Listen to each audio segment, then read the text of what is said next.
Hey guys, it's Narissa. Welcome back to another video, and I am going to give a pregnancy update today. I have not given a pregnancy update in a really long time, so this is a second trimester update, and I will link my other pregnancy updates down below and maybe up here throughout the video in case you are interested in watching any of those. I did give several more updates early on because things were changing so quickly, and then after the first trimester I sort of settled in and not all that much changed. So I will give you an entire second trimester update. Today is my first day of my third trimester. I'm exactly 27 weeks today. So if you're new to my channel, I don't only post pregnancy updates, but I also post other videos like grocery hauls or shopping hauls, what I eat in a day, meal prep, things like that. So if those videos interest you and you'd like to stick around, please hit the like and subscribe buttons and the little bell to be notified when I post a new video. And also if you would like to follow along with my first pregnancy. So this is our little new addition right here. You can see him behind the pillow. He had a rough day today. We went to the vet and he got all of his shots and everything and had some dewormer. So he is a little tired from that trip.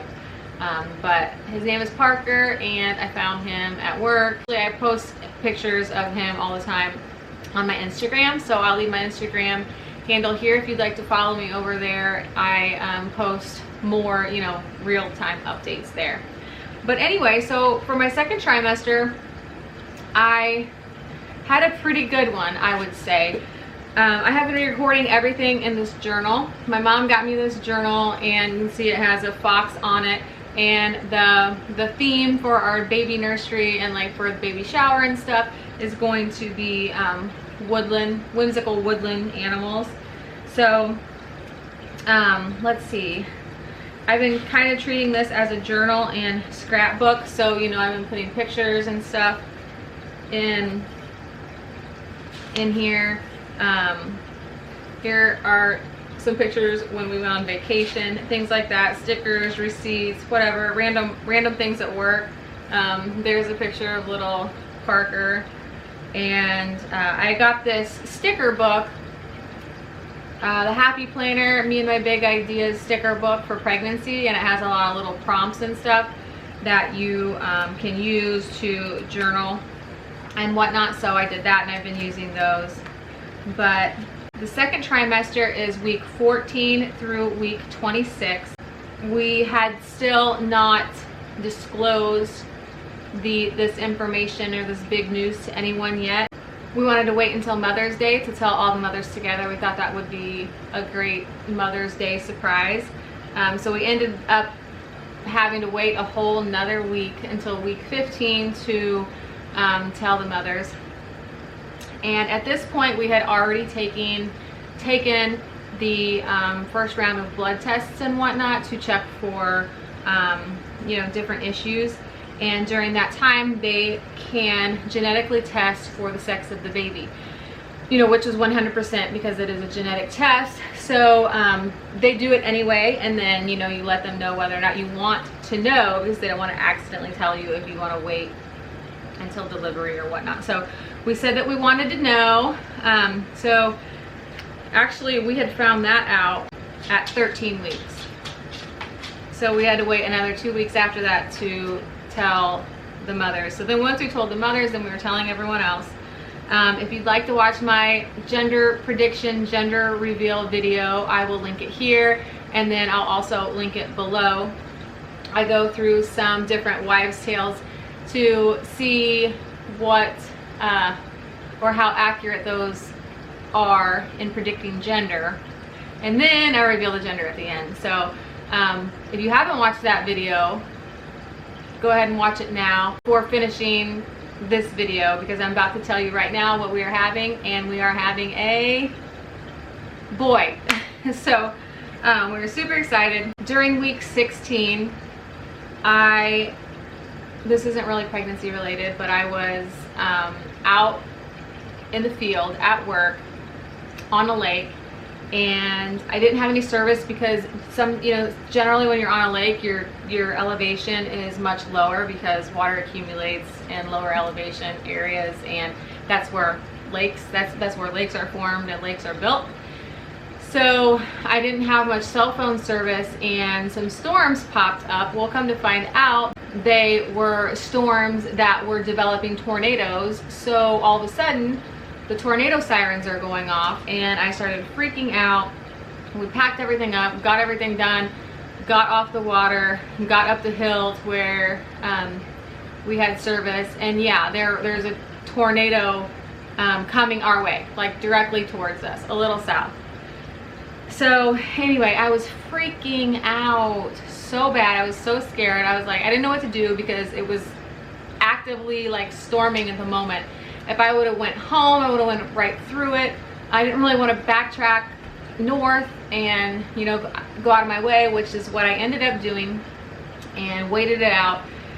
And then I went home, and it's a good thing because I mean there was a tornado and it went right through our path, and actually the town that we were closest to, all the roads were blocked off and whatnot. They had some damage and everything, so that was pretty scary. So anyway, I got home, and we had decided we were going to do our grocery shopping on Friday night instead of go on Saturday like we normally do. And go grocery shopping, we're at Walmart. All of a sudden I kind of have an itch, and I look down and I've got like a big welt, and then I notice I have another welt on the back of each of my arms. Well, in the area that I live in, there's a lot of water and there's a lot of bugs. And there's this particular type of bug that comes out this time of year that's really, really bad. They're called black fly gnats, and they bite. And I had never really been affected by them too bad. They didn't bite me. Or while being pregnant, they bite me. So I was just assuming it was that.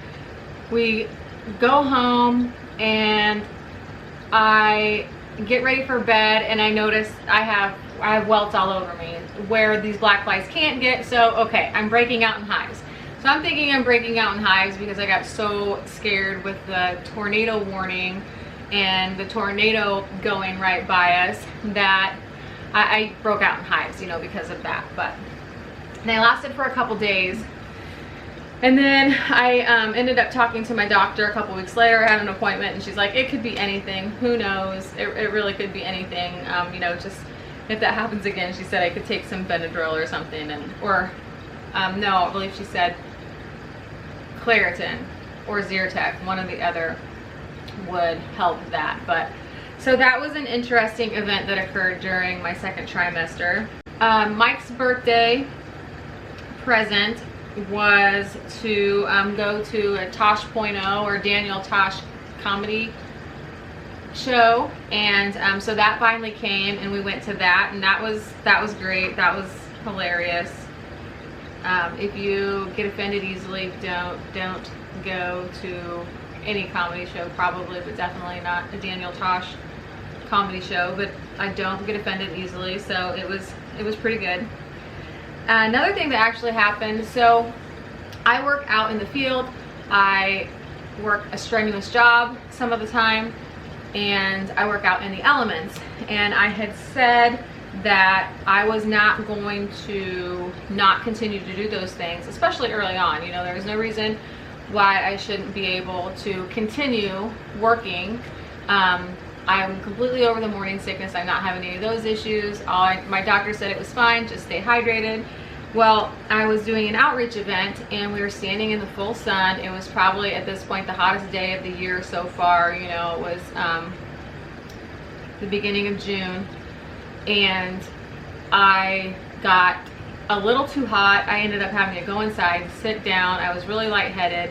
I was thinking maybe I didn't drink enough water, so I was, you know, getting myself hydrated in the air conditioning, and I sat inside for a good 45 minutes, and I still didn't feel better. And this was right after lunch. I had just eaten, so I went outside, felt like I needed to eat something again. I ate a snack, and then I felt better. But I'm like, you know what?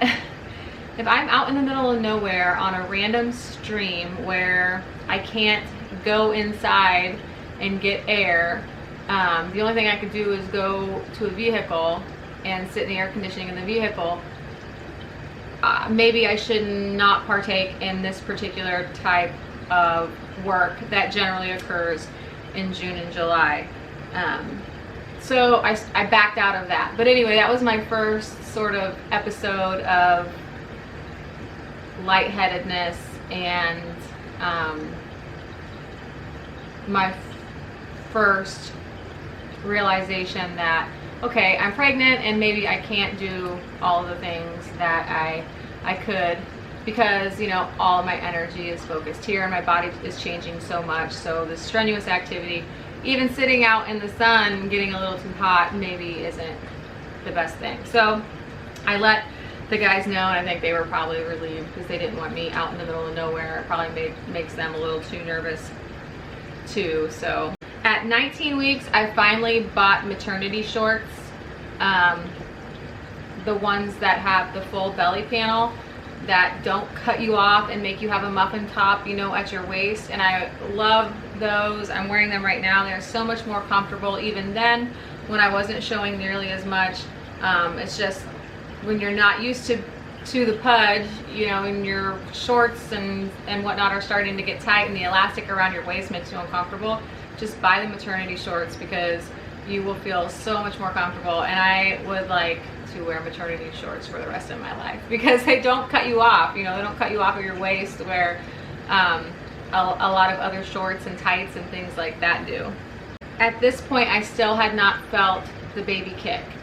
And I was kind of upset about that because I was waiting and waiting, and I didn't for sure feel the baby kick. You know, you randomly feel like gas bubbles or whatnot when I would lay down, but I had not yet had that. This is for sure the baby moment.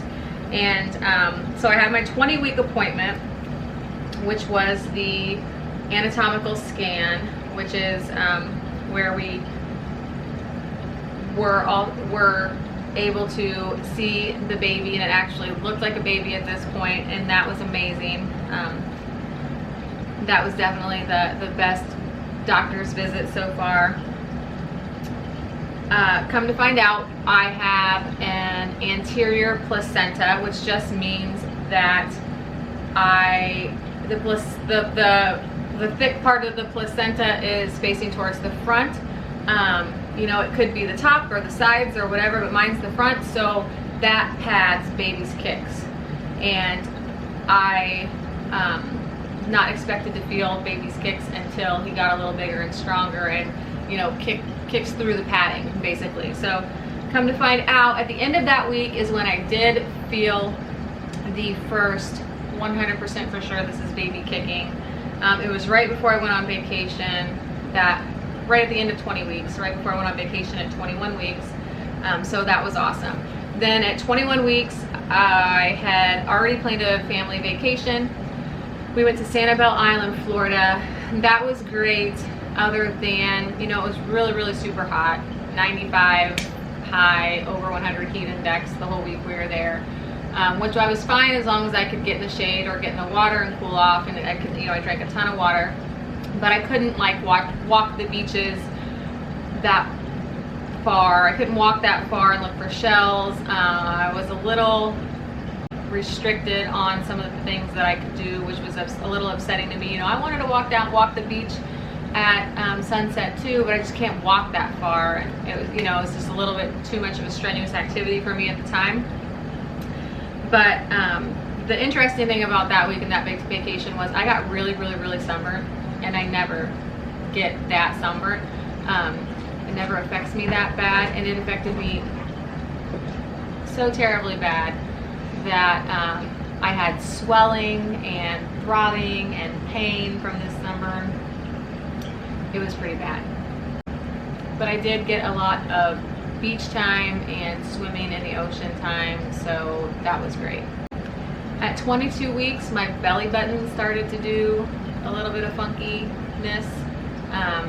I am currently 27 weeks. It's my first day of my third trimester, and it's still not completely protruded or whatnot, but it started to look different at 22 weeks. At 22 weeks, I also did start to get a little bit of back pain. I can't remember which hormone it is that starts to loosen the ligaments and whatnot in your joints to prepare your body for childbirth, but it does such a good job that it can also do the same for some spots that it's not supposed to, like in your spine and stuff. So I did have some back pain that week, 22 weeks. That was a little frustrating, but not anything incapacitating or that other than it was just really frustrating and annoying. So that was good. This was actually also the week that I splurged on a big baby purchase because I'm trying to be mindful and not spend so much money on items that we may or may not even use, or you know, I've been watching videos about things that I wish that I didn't buy, or things that we never use, and try to not be wasteful and do that. But I did buy a 4 Moms Mamaroo 4. It was on sale and I just bought it, but hopefully baby will like it because it was on sale for $194.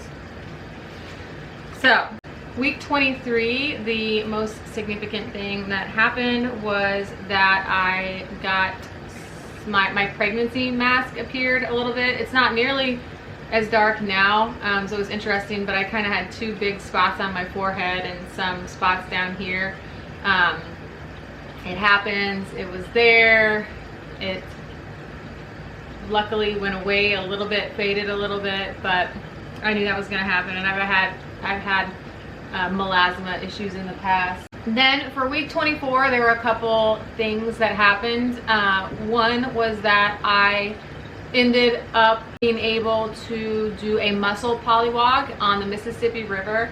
And you know, I've got my little pregnant belly and I'm out there with my life jacket on, like wading in water and swimming in water, not too deep, like 3 or 4 foot deep, looking for mussels. And the reason for this is to basically doing a muscle survey in areas where they want to, the Corps of Engineers wants to deposit dredge material. So you can't, they can't just deposit dredge material in areas where there are active mussel beds, because that would hurt them.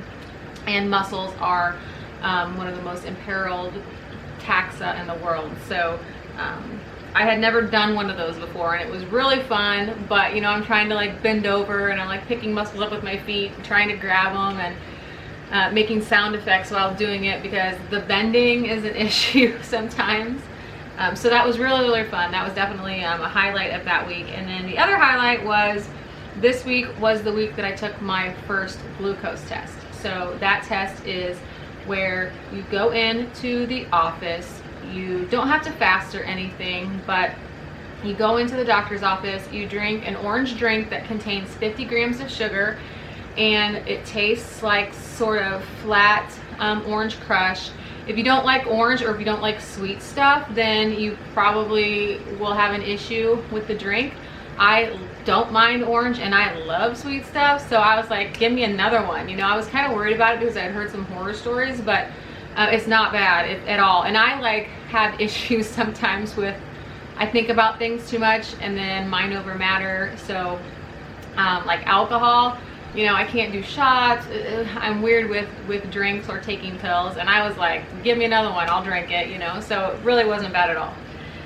So they told me that no news is good news, and this is the way they do things. If you don't get a call like the next day, then nothing's wrong and go about your business. If you do get a call, then there's an issue. So they said they had a later appointment, and I was told that if I didn't get a phone call by noon, then everything was fine and I passed my glucose test. Well, I didn't get a phone call by noon, so I'm like, yay, I passed my glucose test. Some girls at work bought me some cake balls, and everything was great. I was like, yes, I'm really doing well. I haven't had any issues so far with my pregnancy. I was just really happy about that. So, moving on. At this point, let's see, maybe I'll mention that later, how much weight I've gained. But this is also the week where I found little Parker at 24 weeks. 25 weeks, there wasn't much to say at the beginning of the week, other than that, you know, I had passed my glucose test, and I was also extremely irritable. I was just very irritable, you know, can't stand to be around anybody type irritable. So that's not fun. But then about 9 days later, after my glucose test, I got a phone call from my doctor's office telling me that I did not pass my glucose test, and that my number should have been below 140 after an hour. I'm sorry, so you drink your drink and then you wait an hour and then you get your blood drawn and they test your blood sugar. And they know, you know, what your blood sugar should be below after an hour. And so anyway, they must have forgotten and didn't call me by noon the next day. And so I didn't pass, and then I got scheduled for the 3-hour test. So if you don't pass your first test, then you get scheduled for the 3-hour glucose test, which is not fun. I did this test at 26 weeks. So moving on to, 25 weeks, I found out I did not pass my first test that I took at 24 weeks. And then at 26 weeks, I got in to do the 3-hour test, which consisted of fasting, no food or drink after midnight. I have an hour and 15-minute drive to my doctor's office, so, you know, and as a pregnant woman, I'm hungry. Like, this was a big deal for me to have to fast that long. No water, no food. Finally get there, and this time, instead of an orange drink that contains 50 grams of sugar, I had to drink a lemon lime drink that contained 100 grams of sugar. So I fasted, then they drew my blood as a baseline, then I chug this lemon lime 100 gram of sugar drink, which, me being a person who loves sugar and has never, only one time in my life while being pregnant have I ever said that something was too sweet. So and this was too sweet for me. It was tough to get that one down. It didn't taste bad. It was just like drinking pure sugar water. So you drink that, and then after an hour, you get your blood drawn. Hour 1, hour 2, and hour 3, you get your blood drawn. So at this point, I'm not gonna wait for a phone call. The next day, I called and I failed my glucose test again. And they said I failed it pretty good. So then the next step was to get a blood sugar reader, blood sugar strips, and blood sugar lancets. I have it right here, to test my blood sugar every morning before I eat or drink anything. So that's the fasting blood sugar level, and then 2 hours after breakfast, 2 hours after lunch, and 2 hours after dinner or after supper. I don't have my doctor's appointment with the endocrinologist until next week, but she suggested that I, you know, definitely start eating a high protein, low carb diet and start checking my blood sugar. That way when I do go into the doctor's office, I will have a baseline data set for her to review. So I will be doing a video on what I eat in a day later on, with having gestational diabetes, and how I'm doing with that after I learn some more information and get into it a bit further. But anyway, the second trimester has been very easy, honestly. It's been great. I've gotten a lot done around the house. I have gotten some stuff all ready for the nursery. I've got the crib, and I've got that Mama Ruth swing that I had mentioned, and I've got the mattress, and I've picked out a bunch of other things I need to get going on at registry. But I'm feeling a little bit better in that I got a few of the big items out of the way, and like if we brought the baby home today, the baby would have somewhere to sleep. Except I need a car seat. I don't have a car seat yet, but I'm feeling good, and I think that maybe my mood has shifted a little bit. I have been extremely irritable, but I'm feeling that shift a little bit for whatever reason, and I'm starting to feel a little bit better in that aspect as well. We'll see how the third trimester goes, and if I'm seeing more changes, I will do some more updates more frequently. But weight was another thing that I was interested in finding out from all of you, anyone watching this video, what your weight gain was like. So far, I have gained 23 pounds. There were some weeks where I gained a lot, and then there were some weeks where my weight gain had slowed down, you know. So we'll see how that changes with my new diet, because obviously I'm going to gain more weight, but I probably would have gained more if I didn't have to go on a little bit more of a strict diet. So we'll see how that progresses too. But leave me some comments down below. Let me know how much you gained in your pregnancies, or let me know how much your wife gained during her pregnancy. Thank you so much for watching this video. If you'd like to follow along with my pregnancy journey, don't forget to follow me on Instagram. I will leave my handle right here. I often post, I haven't been posting pregnancy related stuff on Instagram or content on Instagram, but I will now that I've done an update. And thank you so much for watching this video, and I will see you in the next one. Bye.